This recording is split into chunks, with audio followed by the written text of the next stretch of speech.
As a content writer मैंने मेरे साथ काफ़ी सारे फ्रॉड्स होते हुए देखे हैं, और तो और मेरे फ्रेंड्स या फिर कॉलीग्स के साथ भी होते हुए देखा है। तो ये मैं नहीं चाहती कि आपके साथ भी वही सेम हिस्ट्री रिपीट हो। सो दैट्स वाई मैं पूरी एक लिस्ट लेकर आई हूँ कि किस तरीके से आप इन सारे फ्रॉड्स को अवॉइड कर सकते हो, और तो और अपने फ्रेंड्स और फैमिलीज को बता भी सकते हो इन फ्रॉड्स के बारे में, ताकि वो भी बच के रह सकें। पहला पॉइंट तो ये है कि पैसों को लेकर काफ़ी ज़्यादा ड्रामा होने वाला है। या तो काम करने के बाद वो आपको पे नहीं करेंगे, वो आपको होस्ट वगैरह कर देंगे। अगर आप एनी हाउ उनको दोबारा रीच करते हो या फिर पैसा मांगते भी हो, तो कोई ना कोई बहाना मार देंगे कि अभी हमारे पास पैसा नहीं है, हम बाद में पे करेंगे, या फिर अभी हम 10,000 पे कर देते हैं, बाद में 20,000 कर देंगे। और आप एक हफ्ते बाद कभी सुनोगे ही नहीं उनसे। या तो कुछ ना कुछ घपलेबाजी करते रहेंगे, कुछ ना कुछ आपको ही बोल देंगे कि आपने काम ठीक से नहीं किया। और जब आप पूछोगे कि क्या इंप्रूवमेंट करनी है, तब वो आपको आंसर भी नहीं कर पाएंगे कि दिक्कत एग्जैक्टली आ क्या रही है। अगर काम सही में नहीं पसंद आया है, तो फिर वो आपको पक्का आंसर करेंगे कि ये इश्यूज आ रहे हैं, एक लिस्ट बनाकर। मार्केट में एक नया टाइप का फ्रॉड भी आया है, जो कि फेसबुक ग्रुप्स में मैं देख रही हूँ कि काफ़ी ज़्यादा कॉमन हो गया है। इट्स लाइक अगर वहाँ पे 100 प्रोजेक्ट्स की डिमांड है, तो मैं कहूँगी कि 99 केसेस तो मैं यही देख रही हूँ कि वो फ्रॉड ही है। सबसे पहले वो आपसे काम करवा लेंगे, उसके बाद बोलेंगे कि जब पैसा देने की बारी आएगी तो आपको ये बोलेंगे कि आपका जो बैंक है वो हमारे bank of America, bank of UK से रजिस्टर नहीं है, तो आप क्यों ना पहले $100 पे कर दो हमें, उसके बाद हम आपका जो बैंक है वो बैंक ऑफ अमेरिका से रजिस्टर करवा देंगे। देन हम आपको आपके $100 वापस कर देंगे, एंड आपके जो $1,000 होगा उसको वापस कर देंगे। लेकिन जैसे ही आप उन्हें $100 पे करोगे, you are never ever going to hear back from them any time soon. और ऑडेसिटी इतनी ज़्यादा हो गई है कि कई बार तो ये फ्रॉड आपके प्रोजेक्ट करने से पहले ही वो बोल देते हैं। आपने काम भी नहीं किया, लेकिन वो इतने डेस्परेट हैं कि काम देने से पहले ही बोल देंगे आपको। ये समझने का ट्राई करो कि अगर कोई भी कंपनी आपसे पैसा मांग रही है काम करने के पहले, काम करने के बाद, तो वो पक्का पक्का फ्रॉड है, बिकॉज कोई भी कंपनी आपसे पैसा डिमांड नहीं करेगी। ये पहली चीज़। और दूसरी चीज़ नोट करना कि पैसा कमाने का कोई शॉर्टकट नहीं होता। अगर आपको ये लग रहा है कि यार इतने कम काम का ये पर्सन मुझे इतना ज़्यादा पैसा क्यों देना चाहता है, अब समझ जाओ कि एक फ्रॉड ही है। अब मुझे एक 10 पेज लिखने का ये लोग कह रहे थे कि $2,500 देंगे, रुपीज़ नहीं, डॉलर्स में। एंड आई एम लाइक, ये तो एक बहुत ही ह्यूज अमाउंट है, ये मुझे क्यों देना चाहते हैं इतना ज़्यादा ह्यूज अमाउंट। मानती हूँ कि अमेरिका के लोग ज़्यादा अमीर होते हैं, लेकिन इतने भी अमीर नहीं होते कि कोई 10 पेज का ब्लॉग लिखने का इतना ज़्यादा पे कर दे। तो या तो वो बहुत ही एक्सेप्शनली रिच कंपनी है, और अगर वो इतनी एक्सेप्शनली रिच है तो मेरे ख्याल से वो फ्रीलांसर्स को हायर ही नहीं करेंगे। और हायर करेंगे भी तो मेरे ख्याल से वो मोस्टली एजेंसी वाले फ्रीलांसर्स को हायर करेंगे, एक इंडिविजुअल को हायर नहीं करेंगे। मतलब कर भी सकते हैं, मैं ये नहीं कह रही कि एकदम ही नहीं करेंगे। अगर कोई इंडिविजुअल फ्रीलांसर बहुत ही एक्सट्रीमली स्किल्ड है तो बिल्कुल कर सकते हैं। लेकिन मेरा जो एक्सपीरियंस है वो 3 से 5 साल के बीच का है। मैं कोई 10 या 15 साल या 20 साल की एक्सपीरियंस पर्सन नहीं हूँ कि कोई मुझे इतना ज़्यादा पे करना चाहेगा। तो मैं समझ गई थी कि ये तो पक्के तौर पर एक फ्रॉड है। इसका सॉल्यूशन ये है कि आप कंपनी वालों से 25% या फिर 50% पहले से ही पैसा मांग के रखो, और ये बोल दो कि काम करने के बाद जो बचा 50 है वो बाद में पे कर दें। और अगर वो पे नहीं कर रहे हैं तो या तो वो फ्रॉड ही है, और या तो ये भी हो सकता है कि वो आप पे ट्रस्ट ना कर पा रहे हो। इसके लिए क्यों ना आप एक अच्छा सा पोर्टफोलियो बिल्ड कर लो, आप लिंक्डइन प्रोफाइल बना लो। अगर आप देखना चाहते हो कि पोर्टफोलियो कैसे बिल्ड किया जाता है, तो आप मेरी ये वीडियो भी देख सकते हो। बाकी मुझे लग नहीं रहा कि कोई कंपनी यूजुअली मना करती है, या फिर आप उन्हें कोई सैंपल दे दो अपना काम करके, ताकि ये एज अ प्रूफ रहे उनके पास कि ठीक है यार, मतलब आप कोई फ्रॉड नहीं हो। बिकॉज अगर आप फ्रॉड होते तो वो काम करने के लिए विलिंग नहीं होते। और मैं ये भी कहूँगी कि काफ़ी हद तक लोगों के बात करने के तरीके से समझ में आ जाता है कि यार ये कंपनी कितनी प्रोफेशनल है और कितनी अनप्रोफेशनल है। चलो मान भी लिया कि एक नया नया स्टार्टअप खुला है, वो आपको 50% एडवांस में पे नहीं करना चाहते, उनको ट्रस्ट नहीं हो पा रहा है, इट्स ओके। तो भी समझ में आ जाता है कि यार ये इंसान प्रोफेशनली एक्ट कर रहा है या फिर काफ़ी ज़्यादा अनप्रोफेशनली एक्ट कर रहा है। आपको समझ में आ जाएगा, मतलब आपकी जो नॉन वर्बल कम्युनिकेशन स्किल्स है, आपकी जो बॉडी है वो कैच कर लेगी। तरीका आया है जो कि ट्रेंड में चल ही रहा है, फेक जॉब पोस्ट करने का। और ये भी आप काफ़ी देखोगे, लिंक्डइन पे भी देखोगे, फेसबुक पर भी देखोगे, इवन ट्विटर पर भी चल रहा है ये ड्रामा आजकल। जो जॉब डिस्क्रिप्शन होगी ना वो काफ़ी ज़्यादा वेग होगी, उसमें कुछ भी स्पेसिफिक नहीं लिखा होगा। अगर वो कंटेंट राइटर के रोल के लिए हायर कर रहे हैं, ना वो ये मेंशन करेंगे कि ईयर्स ऑफ एक्सपीरियंस कितना रिक्वायर्ड है, ना वो कोई पे मेंशन करेंगे, लीव बेनिफिट्स कुछ भी मेंशन नहीं करेंगे। जस्ट ये लिख देंगे कि ये रहा कंटेंट और तुम्हें इतना कंटेंट लिखना होगा। उसमें भी फर्दर स्पेसिफाई नहीं करेंगे कि किस टाइप का कंटेंट लिखने की बात हो रही है, आर्टिकल्स की बात हो रही है, ब्लॉग्स की बात हो रही है, न्यूज़लेटर की बात हो रही है। और वो एक वेग जॉब डिस्क्रिप्शन इसलिए डालेंगे बिकॉज उनको खुद नहीं पता कि कंटेंट राइटिंग क्या होती है, टू बी ऑनेस्ट। बिकॉज जो इंसान एक्सपर्ट है, जिसको पता है, वो हमेशा स्पेसिफिक चीज़ें ही लिखेगा। चलो 1 मिनट के लिए मैंने अज्यूम कर लिया कि वो कोई फेक कंपनी नहीं है या फिर वो स्कैम कंपनी नहीं है। इट इज़ जस्ट कि उनके पास टाइम नहीं था, तो उन लोगों ने चैट जीपीटी से कॉपी करके लिख दिया, या फिर उन लोगों ने वेग तरीके से जॉब डिस्क्रिप्शन लिखी है। लेकिन तो भी आप एक डिफरेंस ज़रूर ऑब्जर्व करोगे एक फेक कंपनी में और एक नॉट सो फेक कंपनी में।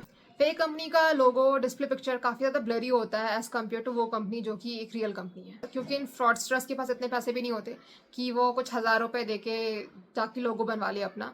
ये भी वो या तो कहीं से कॉपी करते हैं या तो किसी लो रेजोल्यूशन की पिक्चर बना के खुद ही डाल देते हैं, तो समझ में आ जाएगा कि ये फेक है। एक और एक चीज़ ध्यान देना कि जब भी उनकी जॉब डिस्क्रिप्शन या फिर ईमेल आती है, वो अगेन काफ़ी ज़्यादा वेग होती है, उसमें ग्रामेटिकल एरर्स काफ़ी ज़्यादा होते हैं, वर्ड और कॉमा के बीच में स्पेस बार होता है जबकि ये नहीं होना चाहिए, फुल स्टॉप सही जगह पे नहीं लगा होता, कोई प्रॉपर नाम नहीं होता। अगर आप उस नाम को कहीं सर्च करोगे तो वो नाम ना आपको लिंक्डइन में मिलेगा ना फेसबुक पर मिलेगा, और अगर वो नेम मिल भी गया, अगर वो इम्पर्सोनेट कर भी रहे हैं किसी और पर्सन को, तो अब देखना कि जो ईमेल उस पर्सन ने भेजी है अब किसी और का नाम यूज़ करके, और जो प्रोफाइल लिंक्डइन पे है वो बहुत ही ज़्यादा मिसमैच होगी। उन कंपनी का कोई ठिकाना या पता नहीं होता। अगर आप जाओगे इंटरनेट पे, फिर गवर्नमेंट ऑफ इंडिया या फिर जहाँ भी रजिस्टर्ड है वहाँ जाओगे और देखोगे कि कंपनी एक्चुअली में रजिस्टर्ड है कि नहीं है, आप देखना कि उस कंपनी का कहीं नामो निशान नहीं होगा, या फिर वो कंपनी फेक कर रही होगी और खुद को कोई दूसरी कंपनी बना के दिखा रही होगी। कई बार रियल कंपनीज भी ये फेक जॉब पोस्टिंग इसलिए करती हैं बिकॉज वो जस्ट देखना चाहती है कि मार्केट का सिनेरियो क्या चल रहा है, और देखना कि वहाँ पे जॉब पोस्टिंग डेली आएगी लेकिन हायरिंग कभी नहीं होने वाली है। तो आप समझ जाओगे ऐसे भी कि भले वो कंपनी रियल हो भी, लेकिन वो जो जॉब पोस्टिंग वो एक फेक जॉब पोस्टिंग है। देन हम आते हैं तीसरे पॉइंट पे जो है फिशिंग स्कैम्स। ये तो इतना ज़्यादा कॉमन है कि मैं कहूँगी ये सदियों से चलता आ रहा है। या तो कोई एआई बॉट पीछे बैठा होगा और या तो वो आपसे फ़ोन करके बोलेंगे कि इस लिंक पे क्लिक करो, या फिर कोई टेक्स्ट भेजेंगे आपको और बोलेंगे कि इस लिंक पे क्लिक करो। और अगर आपको थोड़ा सा भी डाउट हो रहा है ना कि यार ये लिंक कुछ ठीक नहीं लग रहा, तो आप इस वेबसाइट पे जाके चेक कर सकते हो और डाल सकते हो, कॉपी पेस्ट करके देख सकते हो कि ये जो लिंक है ये किस टाइप का लिंक है, इस पर क्लिक करना सेफ रहेगा या नहीं रहेगा। बहुत ही ज़्यादा हाई चांस है कि वो आपसे आपके पर्सनल डिटेल्स पूछेंगे, या फिर उनका जो बिहेवियर होगा काफ़ी ज़्यादा अनप्रोफेशनल हो जाएगा। मुझे जस्ट कुछ महीने पहले ही एक पर्सन का कॉल आया था, मैंने उसको पिच किया था कि मैं आपके लिए कंटेंट लिख सकती हूँ और मैं इतना चार्ज करूँगी इतने ब्लॉग से इतने आर्टिकल्स लिखने का। देन उस पर्सन ने मुझे कॉल बैक किया और मुझे लग रहा था कि ओके एक इंटरव्यू जैसी चीज़ है या फिर ये एक टेलीफोनिक इंटरव्यू जैसी चीज़ है, लेकिन विद टाइम धीरे धीरे वो मुझसे थोड़ी सी पर्सनल डिटेल्स पूछने लग गया। एंड आई एम लाइक कि तुम इतने पर्सनल डिटेल्स क्यों पूछ रहे हो मेरे से, ये एक प्रोफेशनल कॉल है राइट, सो मेरे से कुछ प्रोफेशनल क्वेश्चंस पूछो। और उसका जो बात करने का जो लहजा था, जो टोन था, वो भी काफ़ी ज़्यादा अनप्रोफेशनल लग रहा था। स्टार्टिंग में मुझे लगा कि चलो कोई बात नहीं, इट्स ओके, बंदा थोड़ा सा फ्रेंडली हो रहा है, कुछ गलत नहीं है इसमें। लेकिन जब वो ओवरली फ्रेंडली होना शुरू हो गया, मुझे बोला कि कुछ तो गड़बड़ जरूर लग रही है, इसका बिहेवियर मुझे कुछ ठीक नहीं लग रहा। And I had to tell him कि ये शादी.com नहीं है, मैं वर नहीं खोज रही हूँ मेरे लिए, मैं एक कंटेंट राइटिंग का क्लाइंट खोज रही हूँ, मुझे क्लाइंट चाहिए, अगर मेरा क्लाइंट बनना है तो बताओ। तो ये भी एक नया तरीका है फ्रॉड का, और इसका अदर वे राउंड भी होता है। इट्स नॉट लाइक दैट कि ये ओनली मेल फीमेल के साथ ही कर रहे हैं, इसका अदर वे राउंड भी उतना ही ट्रू है। कहीं ऐसा ना हो कि आप एक मेल फ्रीलांसर हो और या फिर आप एक मेल एम्प्लॉय हो और एक फीमेल आप फंसा दे आपको ये बोलकर कि you are the only guy I talk to, this is Shaadi dot com, मैं आपसे शादी करना चाहती हूँ फ्यूचर में, यू आर सो हैंडसम, आप पहला बंदा हो जिससे मैं इतनी बातें कर रही हूँ। सिर्फ बकवास की बातें हैं। अगर कोई भी इंसान ऐसे फ़ोन पे बात करता है इस तरीके से, प्रोफेशनल टॉक को पर्सनल बनाने का ट्राई करता है, बी इट अ गाय और अ गर्ल, डजंट मैटर, ये फेक है, ये फ्रॉड है, समझ जाना कि यहाँ अप्लाई नहीं करना है, ये बाद में आपसे पैसे ऐंठने वाले हैं। एक बहुत ही इंपॉर्टेंट पॉइंट है जो कि मिस बिल्कुल भी नहीं करना चाहती, वो है MLM scheme, multi level marketing. इसे पिरामिड स्कीम भी कहा जाता है, और मैं एम्फोसाइज नहीं कर सकती कि ये कितना ज़्यादा एक्सट्रीमली सीरियस हॉरिबल चीज़ है और कितने सारे लोग फंस जाते हैं इस स्कैम में। थैंकफुली मैं तो कभी नहीं फंसी, बट मैंने होते ज़रूर देखा है, मेरे फ्रेंड्स को फंसते हुए ज़रूर देखा है इन सब स्कैम्स में। तो प्लीज़ बच के रहना। और जब भी आप लिंक्डइन पे जाते हो और सोचते हो कि यार ये इंसान तो बहुत ही अच्छे अच्छे कॉलेज से पास्ड आउट है, जैसे कि एक इंसान, उसका नाम मुझे याद नहीं आ रहा, मैं किसी दिन अलग से वीडियो बनाऊंगी इस टॉपिक पर, वो IMT गाजियाबाद से पास्ड आउट था और मैं उसका स्टार्टअप का वर्कशॉप अटेंड करने के लगी थी, ये न्यू दिल्ली की बात है। और मुझे जब वो स्पीच दे रहा था तो मुझे तभी लगा कि कुछ तो गड़बड़ ज़रूर लग रही है, लेकिन मुझे उस एज में, कॉलेज डेज में, ये चीज़ मालूम नहीं थी कि इस चीज़ को हम MLM स्कीम बोलते हैं। मुझे पूरा कॉन्सेप्ट तो स्कूल डेज में समझ में आ गया था, लेकिन मुझे वो टर्म नहीं मालूम थी कि this thing is called MLM। Thankfully मैं नहीं फंसी उस पचड़े में, लेकिन मेरी फ्रेंड फंस गई और बहुत ही मुश्किल से बाहर निकली वो, और उसके पैसे भी डूब गए, उसका 1,80,000 रुपये डूब गए इस MLM स्कीम में। तो प्लीज़ बच के रहना, आपको नहीं पढ़ना है इस चीज़ में। अगर आप MLM स्कीम के बारे में ज़्यादा जानना चाहते हो तो मेरे ख्याल से यूट्यूब पे बहुत सारी वीडियोस मिल जाएंगी, आप बस टाइप कर दो और आप देख सकते हो जाके कि एग्जैक्टली क्या होता है। मैं आती हूँ आखिरी फोर्थ पॉइंट पे, और ये फोर्थ पॉइंट इंपॉर्टेंट इसलिए है बिकॉज कई बार तो आप कैच भी नहीं कर पाओगे कि ये एक इशू भी है। वो आपसे पूरा काम करवा लेंगे, 50 आर्टिकल्स लिखवा लेंगे। आर्टिकल्स लिखवाने के बाद पैसा देने की बजाय वो कुछ ना कुछ बहाना मार देंगे और ये बोलेंगे कि हम आपको फेवर दे देंगे इंस्टेड ऑफ पैसा। अब एक चीज़ यहाँ पे नोट करने वाली है कि अगर ये सारा अग्रीमेंट आपके काम शुरू करने से पहले हुआ है और काम करने के बाद भी कोई अग्रीमेंट में चेंज नहीं आया है, तब तो ये ठीक है, वो मुझे गलत नहीं लगता। क्योंकि आप खुद इमेजिन करो, आप अपवर्क पे जस्ट अभी अभी आए हो, आपको फर्स्ट मूवर एडवांटेज नहीं मिला, कंपटीशन ऑलरेडी इतना ज़्यादा हाई है एंड आप स्किल्ड भी काफ़ी ज़्यादा हो, लेकिन आपके पास कोई रिव्यू नहीं है अभी, और बिना टेस्टिमोनियल्स के आपके लिए कोई भी काम नहीं करेगा एंड बिना टेस्टिमोनियल्स के आपको कोई भी काम नहीं देगा। तो आपको अनफॉर्चुनेटली एक फेक रिव्यू डालना ही होगा। और मैं ये भी नहीं कहूँगी कि वो एग्जैक्टली फेक है, ये बिल्कुल वैसे ही है जैसे कि आप फ्रीलांस करना शुरू करने वाले हो जस्ट अभी अभी, लेट जस्ट से, एंड कोई पोर्टफोलियो है नहीं आपके पास, आपने कोई फेक आर्टिकल लिख दिया और ऐसा शोकेस किया कि यार मैंने ये काम किया है पहले। ठीक है, अब ये सच है कि आपने वो फ्रीलांसिंग का प्रोजेक्ट कभी नहीं किया, आपने अपनी अपनी मर्जी से वो आर्टिकल लिखा था और अपने पोर्टफोलियो में डाल दिया, लेकिन काम तो आपका ही है ना, आप हो तो उतने ही स्किल्ड ना, उसमें कुछ झूठ तो नहीं है ना।